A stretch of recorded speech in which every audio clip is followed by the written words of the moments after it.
Nah, hadirin yang mulia, para penanggung jawab ini masih terlibat. Basicnya itu penanggung jawab ini adalah kita pernah 4 bulan dalam negeri, 4 bulan jalan kaki, Masturot IPB, ya terlibat dalam Masturot lah. Pernah khidmat, kalau dulu di Nizamuddin, sekarang di Rewin, negeri jauh. Ini 5 basic. Ya, jadi para pesalat ini memang minimal ini 5 ini pengalaman. Siap insyaallah Pak ya? Jadi kalau nanya gimana jemaah jalan kaki, kita tahu. Gimana kalau Masturot, kita tahu Pak Salat.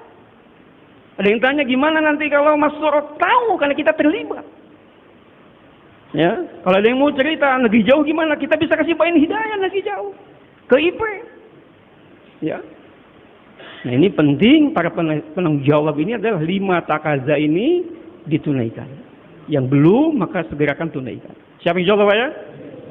Nah, yang mulia, Masturot ini kemarin muzakarah waktu bulan Juli itu, Mas Syekh mengatakan penting tapi penuh hati-hati. Ya. Masturot ini usaha yang penting, tapi penuh hati-hati, sensitif. Beliau mentamsilkan seperti setrum listrik. Listrik ini penting, ini bisa nyalanya lampu, bisa berputarnya kipas angin, itu kan ada listrik. Tapi kalau ada yang namanya korslet, arus pendek, bisa terbakar. Demikian juga usaha Masturot. Masturot ini penting tapi hati-hati, sensitif. Kalau tertib tidak terjaga, bisa arus pendek, bisa korsleting. Ya, maka dia atur tertib Masturot. Ya. Baik itu mungkin dalam keluar 3 hari, 10 atau 15 hari, ya, dalam 40 hari IP negeri jauh, itu khusus bain hidayahnya untuk menangani Masturot.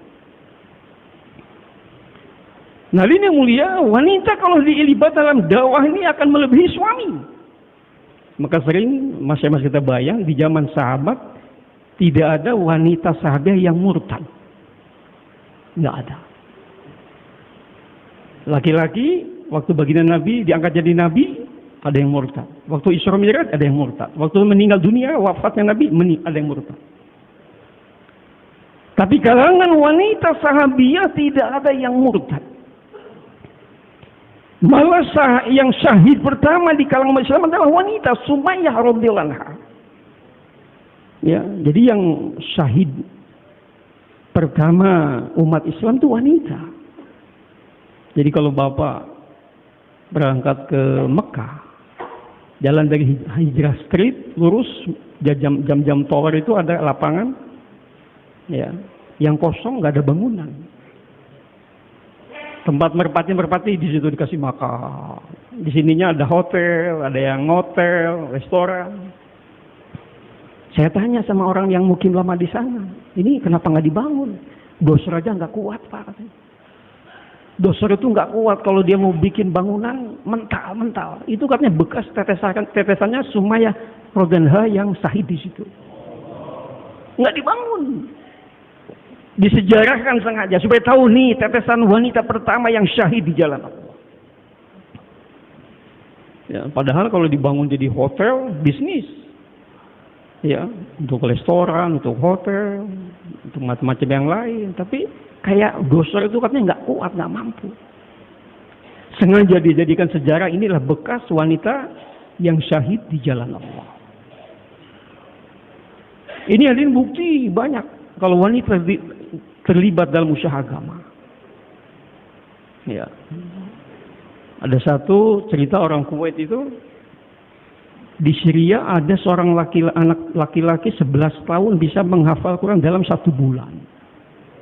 Menghafal Quran. Ternyata ibunya itu punya kunci. Ditanya, "Bu, apa rahasianya? Ibu bisa menjadikan anak bisa sebulan hafal Quran. Kok cerdas sekali?" Dia bilang 3 punya syarat. Dia punya amalan. 1, waktu disusuin ini anak bayi, saya tidak pernah nyusuin kecuali dalam keadaan bersih hadas. ambil wudhu. Dawamul wudhu. Tengah malam pun dia ambil wudhu, kasih nen. Ya. Yang kedua, setiap suami saya pulang bawa makanan, bawa uang, saya tanya, ditafakut dulu. Ditafakut dulu nih, barang yang masuk rumah tuh ini haram, halal, apa subhat, ditanya. Mas, di mana makanan yang akan kasih ke anak kita? Halalkah? Ditafakut. Itu wanita yang soleh, wanita yang takwa, mentafakut rezeki yang dibawa suami, boleh masuk rumah dikasih makan sama anak kalau sudah jelas halalnya. Jangan nyuruh korupsi sama yang suami. Ya. Yang ketiga dia bilang, di rumah saya nggak pernah ada gambar-gambar makhluk yang bernyawa. Gambar-gambar ceramah bukan makhluk bernyawa, joget-joget di rumah kita. Malaikat rahmat nggak bisa masuk. Nah ternyata hadirin, ibu ini betul-betul menjadikan anak itu menjadi cepat bisa menghafal Quran. Dan kata para ulama kita mengatakan bahwa yang paling banyak hubungan dengan putra-putri adalah ibu. Bapak ini banyak takalnya di luar rumah. Sholat berjamaah di luar rumah. Cari nafkah di luar rumah. Talabul ilmi di luar rumah. Dakwah keluar rumah. Jihad keluar rumah. Maka ibu ini yang paling dekat hubungannya dengan putra-putri, dan dialah yang paling banyak waktu ketemu sama anak-anaknya. Dan ibu ini boleh dikatakan sebagai tarbiyatul ula, madrasatul ula. Yang bisa dikatakan madrasah pertama di keluarga adalah istri. Ya. Ada di tempat saya, Pak. Dulu istrinya tukang ngamen. Bukan laki-laki, Pak. Istrinya tukang ngamen. Ngamen keliling. Kan pernah lihat nggak ibu-ibu yang suka ngamen? Ya, ini saya ini bukan laki-laki yang tukang ngamen, itu perempuan banyak tukang ngamen. Suaminya ketaskil. Nggak lama-lama istrinya dibawa nusroh jemaah. Habis nusroh jemaah ikut 3 hari masturot. Ya. Itu istrinya tuh kadang bawa angkot lah. Jadi supir angkot kadang cari uang Pak, bawa angkot sendiri. Sekarang itu anaknya sudah 3-4 jadi hafiz Quran. Karena ibu ini. Bagaimana mungkin seorang wanita yang tadinya pengamen, supir angkot bisa mencetak anaknya 3-4 orang jadi hafiz Quran kalau tidak dengan usaha masturot? Coba. Ya, mana ada ya suatu tarbiyah yang lebih dahsyat daripada usaha masturot? Bisa merubah. Ya, maka kita mesti masturot ini kita libatkan, walaupun kata Masya bukan daripada nisyab, tapi penting. Setiap 1 tahun keluar 3 atau 4 kali, keluar 3 hari. Setiap tahun keluar 10 atau 15 hari. Ya, maksudnya tidak dinisabkan itu tidak seperti kita. Kalau kita setiap minggu, setiap pekan ketiga 3 hari, pekan ketiga 3 hari. Wanita ini kan nggak sama seperti laki-laki. Dia punya anak. Kadang dia anaknya disusui, jadi nggak bisa seperti kaum laki-laki. Ya. Jadi usaha masturot itu bukan nisab, tapi penting. Minimal 3-4 kali keluar dalam 1 tahun. Ya, setiap tahun 10-15 hari, setiap 3 tahun keluar 40 hari. Siap insyaallah Pak ya? Ya. Kemarin waktu kita habis keluar di Pakistan 2 kali itu karuzari amal. Ya, kita juga karuzari amal. Ada teman jemaah kita di karuzari amal diminta bayan di tempat masturot. Ya. Bayan di tempat ibu-ibu sedang muhalah itu ada taklim masturot. Bayan. Ya, karuzari amal di Rewin, antum ini kan jemaah rijal. Ngapain bayan-bayan di tengah masturot? Jadi ternyata memang sudah lama itu tertib. Seorang laki-laki yang bayan masturot mesti istrinya ada di dalam. Yang bayan hidayah, bayan wabsi, bayan jemaah yang sedang keluar. Orang misalnya penanggung jawab diminta bayan, bawa istrinya. Ya, ini sensitif Pak. Bapak sedang 4 bulan keluar di jalan Allah nih, sudah 3 bulan setengah di satu mohala, misalkan orang Jawa keluar di Kalimantan suruh bayar masyarakat, itu beda Pak. Lihat sendal ibu-ibu juga sudah beda. Makanya suruh masyarakat itu sendalnya dimasukin ke rumah, masukin ke dalam, apalagi jemuran-jemuran, aurat. Maka jemaah yang dia kasih bayan hidayah, bayan wabsi, bayan yang umum, masyarakat, hendaklah dia bawa istrinya ikut terlibat dalam bayan itu. Ya. Jadi kalau kita sedang keluar 4 bulan, yang dibilang Pak, ada masyarakat talim, suruh bayan Pak di sana, maaf, tertibnya kami tidak boleh ngasih bayan. Ya, yang lain aja. Itu perubahan ini dahsyat Pak. Banyak laki-laki kalau habis bayar masyarakat itu nanti ingat anak, ingat istri, goyang. 4 bulan pertama bisa pulang itu. Ya, maka masih kasihkan kaidah-kaidah ini. Salah siapa ya? Waktu kami keluar di Bangladesh itu dikasih muzakarah, kalau ibu dipanggil tuh mau pindah rumah, dari rumah ke kendaraan pun harus ada suami. Harus ada suami. Ahmad dipanggil, langsung kita pegang tangannya. Kata Masya itu, kalau si istri ini jalan dari rumah masuk ke masjid nggak ada suami, itu setan di sampingnya. Setan di sampingnya Pak. Kalau suaminya dia pegang tangan istri, jalan di sampingnya istri, maka setan lari.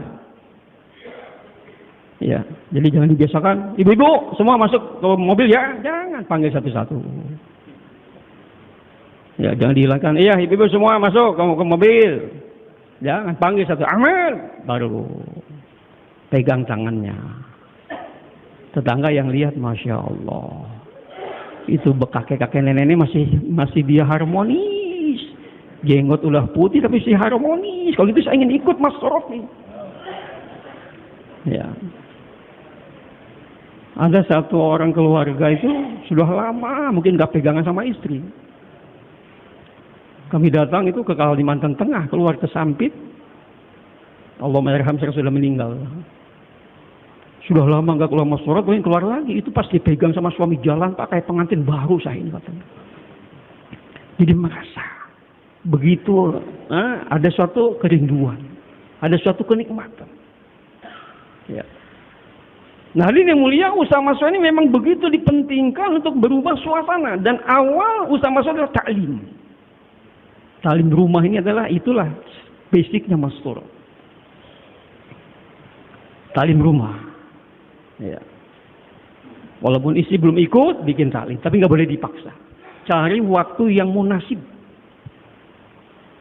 Cari waktu yang munasib, istri juga bisa selesai ikut, anak-anak bisa kumpul dan tidak terpaksa. Jangan main mujahadah, pokoknya ta'lim. Musyawarah dulu, kapan waktu yang munasibnya. Dan nggak boleh marah-marah. Nggak boleh kita suami jadi diktator di rumah. Pokoknya saya sebagai suami. Hari jalu kaumun ala nisa. Kamu tunduk di sini. Taklim. Nggak boleh. Musyawarah dulu. Pelan-pelan. Ada juga yang nggak mau ikut. Jangan dipaksa.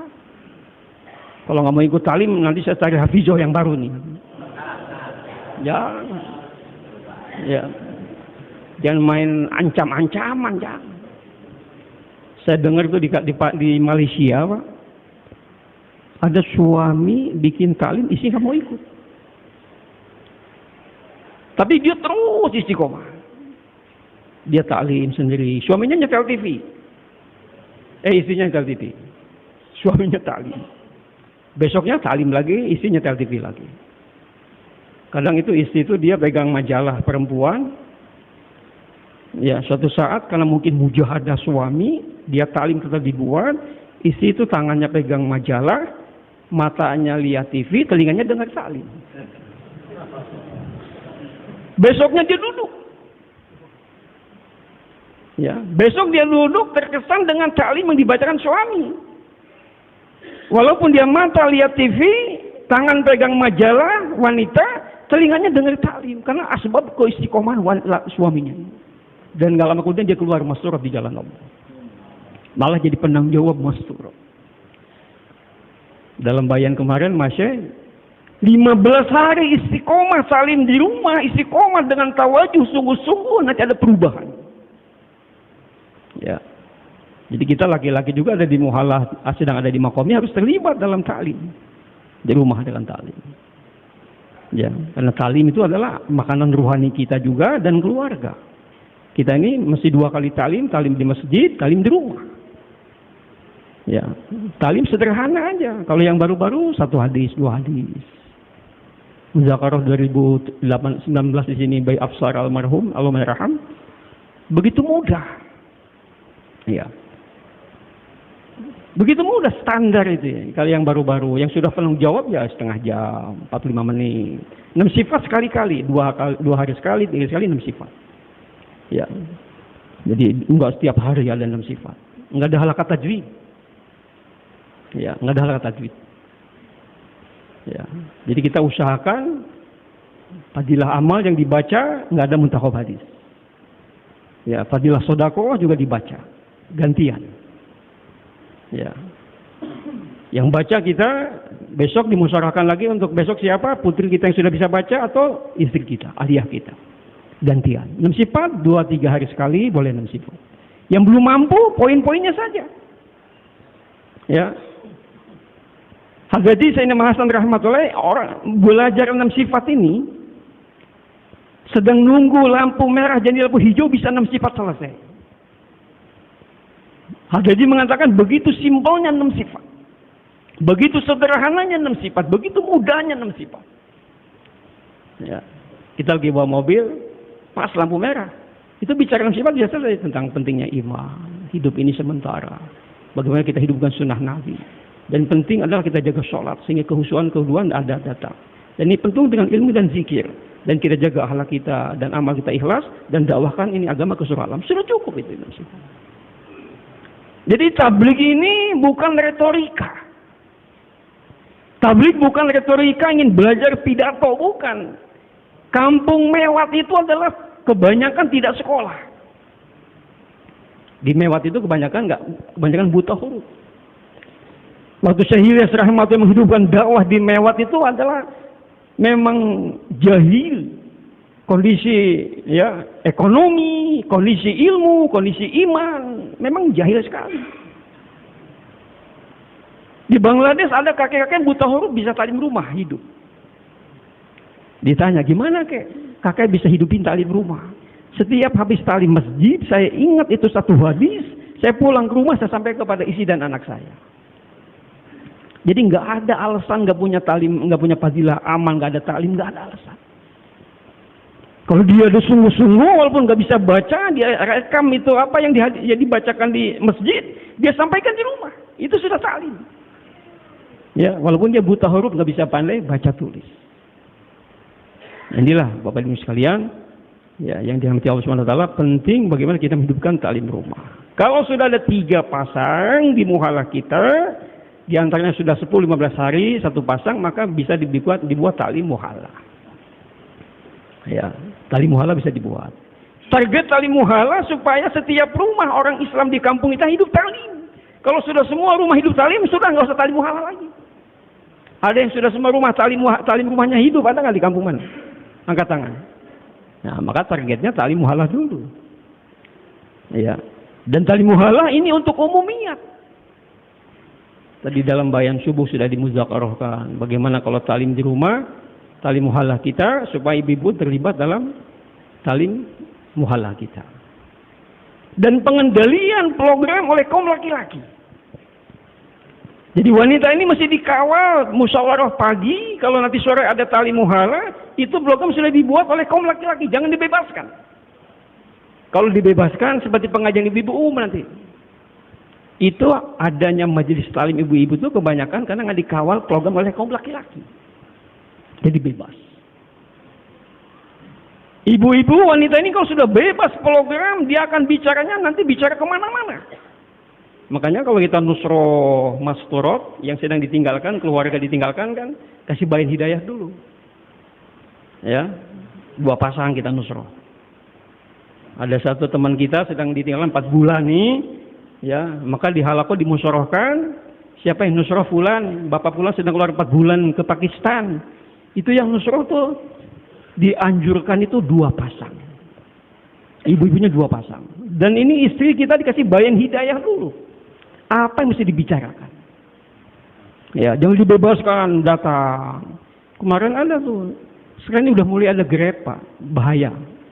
Ibu-ibu main online Grab, datang itu mobil, ibu-ibu 5-5-nya naik, nusroh, seorang ibu yang ditinggalkan sedang keluar. Nggak ada suaminya. Ya. Kadang ada juga istri bawa mobil sendiri, ibu-ibunya 6 ikut konvoy di situ satu mobil. Nusroh jemaah. Ya, jadi jangan dibiasakan wanita keluar tanpa mahramnya yang hakiki.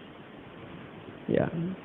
Maka kasih baik hidayah dulu, nanti kalau kamu nusroh, kalau istri ada keluhan, kasih fadilah-fadilah istri ditinggalkan suami di jalan Allah, kasih target yang hikmah. Jangan dibumbuin lagi, ya suami-suami kita ini tukang ninggal-ninggal, nanti bahaya. Nanti bisa ngerumpi. Ya, makanya masyarat itu ketat. Masyarat ini penting tapi sensitif. Kenapa? Waktu yang luang, nggak ada masyarat ini waktunya luang, maka nanti akan bicara kemana-mana. Ya. Jadi usahakan kalau kita nusroh 2 pasang.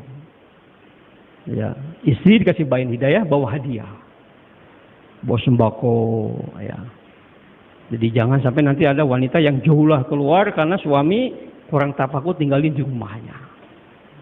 Jadi aib kita. Jadi jadilah kita ansor yang baik. Siap insyaallah Pak ya? Ya, jadi kalau ada istri yang ditinggalkan sama suaminya itu tafakurnya kurang, kita yang nutupin. Kita orang ansor. Ya.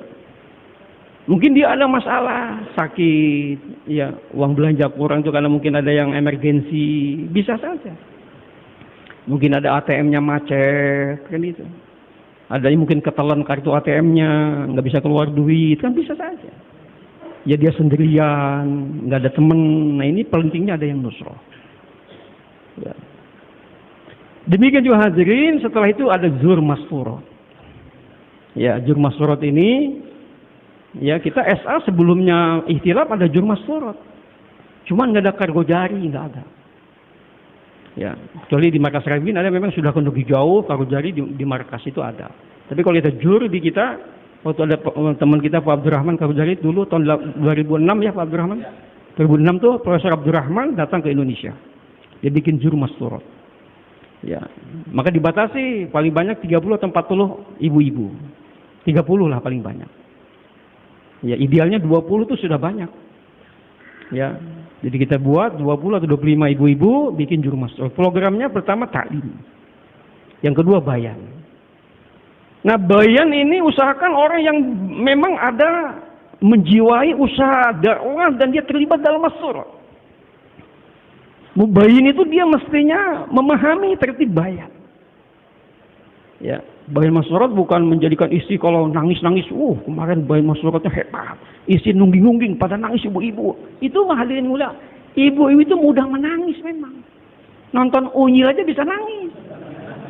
Bukan kita bayan berhasil kalau ibu sampai nungging-nungging nangis, bukan. Ya. Ibu itu memang mudah menangis. Dia sedikit aja cerita sedih, nangis. Ya, maka tidak boleh kita mubayin memancing tertawa, memancing menangis. Ya, mubayin jangan pengen diketawain. Ya, pengen jangan ibu-ibu jadi ketawa, pengen ibu jadi menangis, tersungkur, bukan.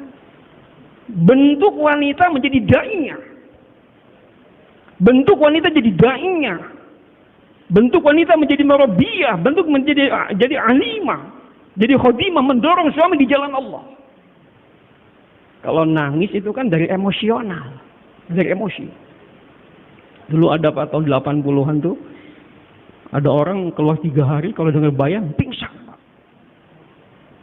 Kalau dengar bayan pingsan. Tapi nggak lama nggak istiqomah. Ya, ada yang orang biasa-biasa. Ya, tapi dia tertib itu. 30 tahun bisa istiqomah di jalan Allah. Jadi bukan membangkitkan rasa emosi, bisa menangis.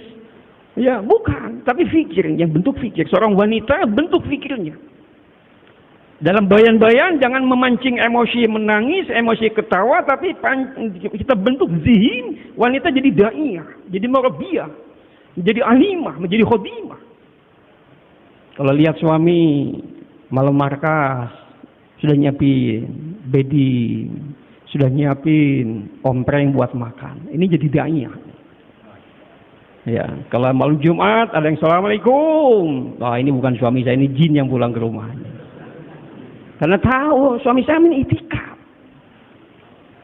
Suami saya ini itikaf, ini nggak mungkin ini ada yang salam, ini bohong, ini jin yang nyerupain suami saya. Nggak dibuka pintu itu. Tapi kalau wanita belum masturot, suami belum nyampe ke mas sudah nge-WA, mas nanti nggak usah itikaf, aku takut mas. Belum nyampe sudah di WA. Ya. Belum nyampe ke masjid sudah di WA, mas nanti pulang ya. Aku takut sendirian mas. Karena belum terlibat dalam masturot. Kalau terlibat dalam masturot tuh siap di bawah nusroh jemaah. Dia minta kapan keluar lagi masturot. Kita sudah lebih dari 3 bulan mas ini nggak keluar masturot. Dia ada perasaan. Dia ada satu keganjilan. Kok saya ini kayak beda nah itu. Kayak kita kalau sudah nisab lewat itu kan ada perasaan kayak punya hutang. Kalau jadi dai, kalau ini nisab sudah kelewat ini kayak punya hutang. Ya. Maka kalau wanita jadi dai itu, kalau suami nisab sudah telat-telat, sudah suami kelihatan sudah banyak bentak-bentak, wah ini suami saya ini sudah ngebentak-bentak nih, nisabnya sudah kelewat. Suruh dia siapin beddingnya, suruh siapin pakaiannya, keluar di jalan Allah. Bisa bulanan dia tahu. Istri jadi masturot tahu, tak aja harian suami, tak aja mingguan, tak aja bulan, tak aja tahunan tahu. Jadi da'iyah, kontrol. Kalau suami sedang 2,5 jam, apa amalan di rumah?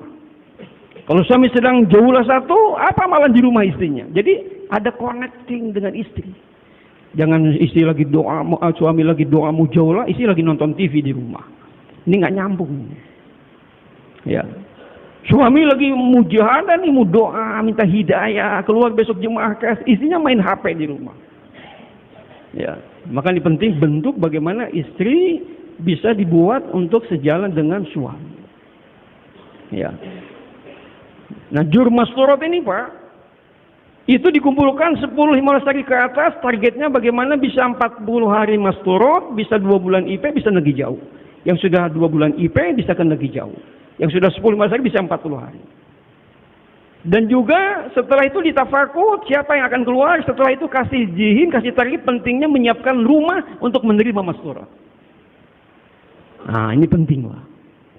Jadi jangan sampai jadi karkun sudah 30 tahun rumahnya belum pernah datang masturot ke rumah. Ya. Kita ngebangun rumah itu untuk bikin kegiatan agama. Jangan ada alasan rumah saya ini cuma 1 pintu, nggak bisa diakali. Ya. Kalau emergensi itu bisa, kita pernah keluar di Sulawesi dulu, Sulawesi itu di Bangka Belitung itu rumah pintunya 1. Itu tuan rumah saking senangnya kedatangan jemaah, pasang tenda ke depan, ya bikin dia hijab plastik. Kalau dia bayan, ibu-ibu yang datang tidak ngelewatin kepada laki-laki yang sedang bayan, dia atur. Pernah emergensi kita keluar di Mekah, itu rumah di sana kan nggak bisa masjid itikaf. Kalau ruangan cuma hanya 2-3, WC cuma 1, gantian sama ibu-ibunya itu gantian. Saking sulitnya. Ya, kalau bangun tahajud malam ibu-ibu jam sekian bangun, bagian bapak-bapak jam sekian. Ya, saking pentingnya rumah didatangin masturot.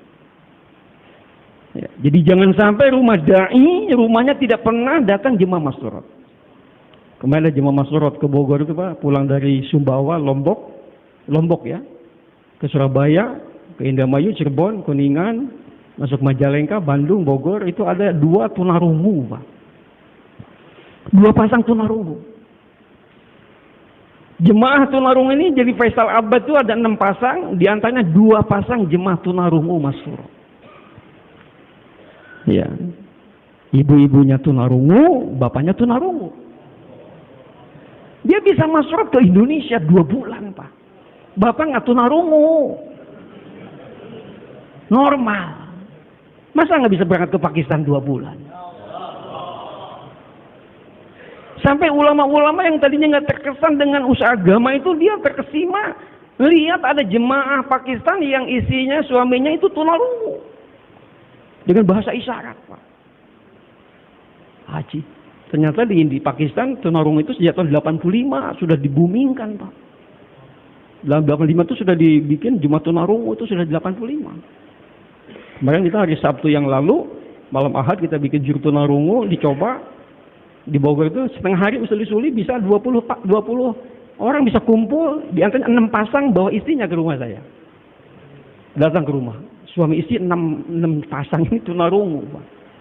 Jadi kalau kita mau usaha, ini usaha agama ini dahsyat, Pak. Ya, usaha agama ini dahsyat. Siap insyaallah, Pak ya? Ya, jadi usahakan bagaimana adanya talim rumah dikuatkan. Adanya tali muhala dikuatkan. Kalau sudah lebih dari 15-20 pasang, bikin 2 kali muhala. Untuk menggarap ibu-ibu umum datang ke rumah kita. Kemarin kita keluar di Aqsa itu yang ada 1000 hafid. Di antaranya ada 75 yang sudah setahun ulama. Ya ada 450 4 bulan. Itu tali muhalahnya tuh teman kita di sini suruh bayan. Orang tempatan maksa. Pas dia tahu tadi nggak boleh, dia bilang, shh, jangan ngomong-ngomong ke Revi nanti dimarahin. Dia baru tahu juga kalau ini jemaah rijal nggak boleh bayar. Ya, lupa gitu. Itu kata teman kita kasih bayan, Pak. Begitu tertib. Nggak ada kedengaran suara ibu-ibu, nggak kelihatan sendal. Kayak dia bayan di gedung kosong aja gitu. Begitu rapi. Ya, itu tingkatan memang Karachi sudah puluhan tahun duluan dari kita. Kita pun mengarah ke sana. Ya, semoga pilih kita untuk usaha agama. Nah, hadirin yang mulia, ya, ini usaha Masturot ini adalah usaha penting tapi sensitif, penuh dengan tertib. Ya, maka ya kita buat bagaimana kalau kita buat bayin hidayah dengan sungguh-sungguh. Ya, ada yang mumpuni memang dia mesti ngatur, memikirkan Masturot, ya. Sebelum keluar ada muzakarah dulu. Kalau kita malam Selasa di sini diputus, siapa yang akan keluar, kumpul, itu ada muzakarah. Muzakarah itu nggak bukan seperti bayan hidayah yang panjang, bukan. Inti-intinya saja. Terutama masalah anak. Sudah bisa dititipkan siapa. Jadi maksudnya muzakarah itu kita akan muzakarahkan yang paling penting, itu dia pada bayan hidayah sudah siap. Ya, masalah anak sudah dititipkan di siapa. Diatur dulu. Ya. Terus masalah hijab kalau perlu dibawa, kendaraan siapa, tuan rumah dikontak, disiapin sebelumnya. Jadi Masturot ini kalau bisa seminggu sebelum kita taskil sudah pemberitahuan. Ya, sudah pemberitahuan. Jadi orang tuh tidak merasa ngedadak. Karena perlu ada persiapan, mungkin ada yang anak, yang sudah balik, bagaimana kalau ini ada tamu, jadi penting. Tapi menyiapkan rumah yang standby 24 jam juga penting. Ya, harus ada di halaqah-halaqah menyiapkan rumah yang standby 24 jam siap menerima Masturot. Ya. Kayak tahun berapa kita kedatangan Nias Ahmad Amir Jemaah Masturot. Ya.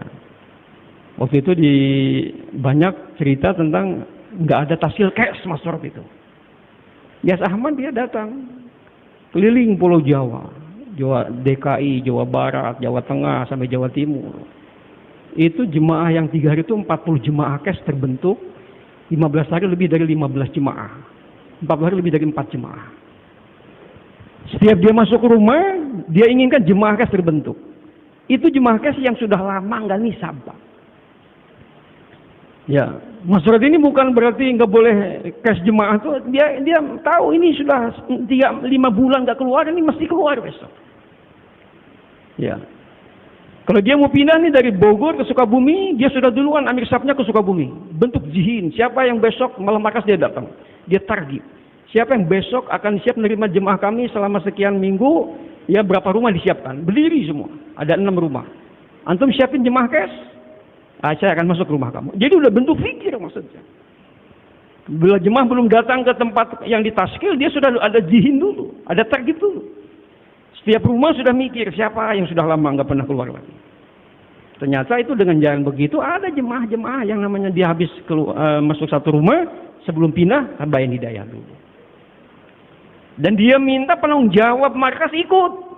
Jadi nggak takut ke markas lagi. Ada sudah pesalat duduk di situ. Ya, jadi nggak usah distor ke markas. Sudah ada orang-orang markas duduk di situ. Ya. Siap insya Allah Pak ya? Dulu Dr. Salim keliling yang dari Rawalpindi di Indonesia tahun 94 ngebentuk 2-3 jemaah ke India, Pakistan, cash. Ya. Orang-orang tua dulu kita yang sudah pada meninggal ini, ya, Dr. Salim keliling waktu itu. Ya, ternyata memang usaha dahsyat ini bisa menjadikan asbab hidayah. Ya. Insyaallah ya. Jadi Bapak boleh juga menyiapkan diri, orang-orang paisalat ya yang belum ke IP segerakan ke IP. Ini sekarang di Pakistan. Kemarin waktu 2022 Maulana Ihsan Haq itu kasih target ke jemaah Indonesia. Jemaah Masyurot boleh datang nggak ngebentuk jemaah ke Pakistan. 2 pasang berangkat. Kan kalau sudah ada di salah satu isinya bisa bahasa Inggris atau bahasa Urdu atau bahasa Arab, berangkat aja. Gak usah nunggu sampai 4 pasang, 5 pasang, gak usah. Dimudahkan. Malah saya dengar langsung di bawah 4 hari pun boleh berangkat ke sana. Saya dengar langsung dari Maulana Ihsanul Haq. Ya, jadi dimudahkan. Walaupun kamu punya waktu cuti hanya sebulan, berangkat ke sini. Ya. Kamu belum bisa ngebentuk jemaah, bisa 4-5 pasang, berapa pasang aja datang ke sini. Yang penting di antara kalian ini kan ibu-ibunya ada yang bisa bahasa Inggris atau bahasa Urdu. Siap insyaallah Pak ya. Semoga diberikan kefahaman kepada kita.